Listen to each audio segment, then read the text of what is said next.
PF के D link का SOP आ चुका है, लेकिन अगर आपने पहले ही रिक्वेस्ट लगा दी थी जो कि पेंडिंग एट डीए है या फिर पेंडिंग एट एसएस या एपीएफसी है, तो इसका क्या हो गया, इस वीडियो में हम इसी बारे में बात करेंगे। मेरा नाम सागर है, मैं एक पीएफ कंसल्टेंट हूँ। एसओपी के बारे में सबसे ज़्यादा डिटेल में मैं ही आपको वीडियोस बना के दे रहा हूँ, क्योंकि ये चीज़ें टेक्निकल हैं और इसकी ज़्यादा डिमांड नहीं है, तो बाकी चैनल इसे इतना ध्यान नहीं देते, ना उन्हें समझ आता है ये क्या चीज़ है। तो यहाँ आप देख सकते हैं एसओपी के बारे में, यहाँ 8 नंबर पॉइंट में लिखा गया है। इसके अंदर में बहुत चीज़ें बताई गई हैं। ये वीडियो स्पेसिफिकली बताया जा रहा है कि आपकी जो पुरानी रिक्वेस्ट है उसका क्या होगा। तो आज से पहले, ये जो एसओपी आने से पहले पीएफ ऑफिस का ये कहना था कि हमें आइडिया नहीं है कि हमें उस डी लिंक के रिक्वेस्ट का क्या करना है, हम उसे कैसे प्रोसेस करेंगे, we don't have any clue, और हमें ऑप्शन भी नहीं दिया गया है। तो इस एसओपी के आने के बाद में पीएफ ऑफिस को यहाँ पे हैंडबुक दे दी गई है। इस हैंडबुक में ना केवल एम्प्लॉय के पोर्टल पे कैसा दिखेगा, बल्कि एम्प्लॉयर के पोर्टल पे कैसा दिखेगा और पीएफ ऑफिसर के पोर्टल पे कैसा दिखेगा।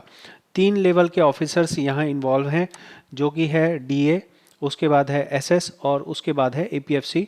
जैसा आप देख पा रहे हैं, इन तीनों लेवल से होके आपकी रिक्वेस्ट जाएगी। 90% चांसेस ये है, 99% कहूँगा कि ये चांसेस है कि जो यहाँ पे डीए डिसाइड करेगा वही ये डिसाइड करेगा और वही ये डिसाइड करेगा। तो इन लोगों को किन वैल्यूज़ को चेक करना है, ये कोई फिक्स पैरामीटर नहीं दिया गया है। बस बोला गया है कि बेस्ड ऑन द फैक्ट्स आपको प्रूडेंटली इस डिसीजन को लेना है। तो अभी इन सभी ऑफिसर्स को ये डिसाइड करना होगा कि जो आपकी रिक्वेस्ट पेंडिंग में है उसका उसे क्या करना है। मैं आपको यहाँ पे जो भी बता रहा हूँ ये एसओपी के हिसाब से है। आप यहाँ देख सकते हैं, यहाँ पे रिकमेंडेशन लिखा गया है। एसएस रिकमेंडेशन मतलब सेक्शन सुपरवाइज़र, ये 1 बाय 1 चलेगा। तो ये वाला जो पर्टिकुलर आप पॉइंट देख रहे हैं, ये पॉइंट दिखा रहा है login with SS. Login with SS मतलब सेक्शन सुपरवाइज़र के लॉगिन पे ये किस तरह से नज़र आएगा। तो पहले अधिकारियों का ये कहना था कि हमारे पास ऑप्शन ही नहीं है। Now you can see visibly that they have getting this option of D link member ID. ये इसी तरह का इंटरफेस डीए के पास भी आएगा, एसएस के पास भी आएगा और एपीएफसी के पास भी आएगा। तो वहाँ पे जब ये इस तरह सेलेक्ट करेंगे तो आपकी जो रिक्वेस्ट होगी, they can see these kind of details, जहाँ आप देख सकते हैं कि यहाँ आपके बेसिक डिटेल्स जैसे यूएन नंबर और स्टैब्लिशमेंट नेम। इसके बाद यहाँ पे आएगा, अगर ये एम्प्लॉयर के थ्रू आया है तो एम्प्लॉयर ने कुछ रिमार्क्स दिए होंगे, वो रिमार्क्स आएंगे। साथ में ही जो कॉन्ट्रीब्यूशंस इसके अंदर डिपॉजिट हुए हैं वो यहाँ पे लिखे आएंगे। इस तरह के कुछ इंटरफेस उनको दिखाई देगा। तो अगर आपकी रिक्वेस्ट पेंडिंग है, डीए है, एसएस है या एपीएफसी है, सभी केसेस में आपको यही करना है कि आपको पीएफ ऑफिस को रिक्वेस्ट करनी है कि अभी एसओपी के अंदर सिस्टम बता दिया गया है कि आप लोगों को करना है, डी लिंक के लिए प्रोसेस आगे बढ़ाना है। तो आपसे रिक्वेस्ट है कि आप इसे बढ़ाएं। यहाँ पे एसओपी इस बारे में बात करता है जहाँ एररनेस आईडी को डी लिंक करना है। जहाँ तक मुझे जानकारी है 90% ऑफ द केसेस आर, जो एब्सकॉन्डिंग केसेस हैं वो अपनी सर्विसेज को हटाना चाहते हैं या फिर किसी मिस्टेक की वजह से 1-2 दिन या 1 वीक या 1 महीने का ओवरलैप दिख रहा है।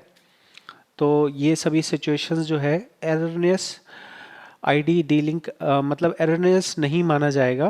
That can be technically it is not suitable for D linking option, but क्योंकि आपकी प्रॉब्लम ऐसी है जो कि जिससे आपकी जॉब पे फ़र्क पड़ रहा है, सो डी लिंकिंग इज़ रिक्वायर्ड। सो आपको ये देखना है कि आपको इसमें इन्वॉल्व होना पड़ेगा।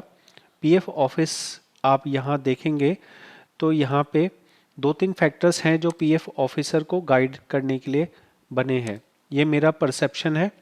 यहाँ पे ऐसा कोई ये नहीं बताया गया है कि पीएफ ऑफिसर इस पॉइंट को देखेगा, लेकिन जो यहाँ जनरल टर्म बताई गई है वही मैं आपसे डिस्कस कर रहा हूँ। तो जनरल टर्म में जैसे बताया गया है कि अगर लेस देन टू, टू और लेस, टू और लेस मतलब दो या उससे कम के अगर एंट्रीज हैं तो एम्प्लॉय अपने पार्ट पे भी डीलिंक कर सकता है, सॉरी एम्प्लॉयर के पार्ट पे डीलिंक हो जाएगा। सो अगर ऐसा होता है कि आपकी सिर्फ दो एंट्रीज हैं और आपकी रिक्वेस्ट डीए के पास या एपीएफसी के पास या मैं सीधे पीएफ ऑफिस के पास पेंडिंग बोलूँगा, इरिस्पेक्टिव वो किस लेवल पे है, तो उनको ये समझना चाहिए कि दो एंट्रीज तो पीएफ ऑफिस खुद भी अलाउ करता है कि एम्प्लॉयर अपने पार्ट पे हटा दे। अगर नंबर ऑफ एंट्रीज 2 से 6 हैं तो पीएफ ऑफिस ने कहा है कि ईपीएफओ ऑफिसर्स इसे चेक करेंगे। ईपीएफओ ऑफिसर किस किस फैक्टर्स को चेक करेंगे ये एसओपी में नहीं बताया गया, बस ये बताया गया है कि सभी चीज़ों को समझेंगे। अभी एम्प्लॉय को ऑप्शन नहीं है कि वो ऑनलाइन में से कम्युनिकेट कर सके, तो पीएफ ऑफिस को इस तरह का मैकेनिज़्म बनाना चाहिए था जहां अपने वो वैल्यूज़ को पुट कर सके, अपने सबमिशंस दे सके, लेकिन ऐसा नहीं किया गया है बिकॉज ये सरकारी सिस्टम है। तो आपके पास अपनी बात को कम्युनिकेट करने के दो ऑप्शन है। पहला ऑप्शन है कि आप जिस ऑफिस में पेंडिंग है उस ऑफिस में विजिट कीजिए और वहाँ जाके अपने सबमिशंस राइटिंग में दीजिए या ओरली दीजिए। दूसरा ऑप्शन है कि आप ऑनलाइन में ग्रीवाइंस के तरीके से ये बताइए कि मेरी ये रिक्वेस्ट इतने दिन से पेंडिंग है, रिसेंट 13 अप्रैल को जो एसओपी आया है उसके अकॉर्डिंग मेरी रिक्वेस्ट है कि मेरा जो पेंडेंसी है उसको क्लियर किया जाए। और ऐसा करने से पीएफ ऑफिस वाले अधिकारी इस चीज़ को देखकर उसके बाद एक्सपेक्टेड है कि वो करें करें या ना करें ये नहीं बताया गया है। यहाँ पे जो एम्प्लॉयर के पार्ट पे टाइम लिमिट बताई गई है वो 2 वीक्स की बताई गई है। अगर 2 वीक्स में एम्प्लॉयर नहीं करता सो वो ऑटोमेटिकली पीएफ ऑफिस में चली जाएगी, लेकिन पीएफ ऑफिसर को कितने दिन में करना है इसकी कोई टाइमलाइन नहीं बताई गई है। तो यहाँ पे ओपन रख दिया गया है कि वो 2 महीने भी लगा सकता है, 1 महीने भी लगा सकता है, 6 महीने भी लगा सकता है। सो ये चीज़ें आपको मैंने एज पर एसओपी बता दी हैं। अब इसको समझ के आप अपना काम कर सकते हैं। अगर आपको 1 to 1 मेरे से कंसल्ट करना होता है तो एक फ़ीस पे करनी होती है, बट 99% यही होता है कि बस मुझे बता दीजिए, फीस कोई नहीं, बस मैंने आपको जितनी जानकारी होती है डिटेल में सब यूट्यूब पे बता देता हूँ। सो आप सेल्फ सर्विस बेस पे अपनी डिटेल्स को, अपनी इन्फॉर्मेशन को चेक कीजिए। अगर 1 to 1 कंसल्ट करना है तो आप व्हाट्सएप में तभी कांटेक्ट करें जब आप फीस पे करना चाहते हो, फीस पे करना अफोर्ड कर सकते हो। बाकी जितनी इन्फॉर्मेशन है यूट्यूब पे मैंने फ्री ऑफ कॉस्ट अवेलेबल करा दी है, पूरे डिटेल में, पूरे अच्छे से। बहुत बहुत धन्यवाद।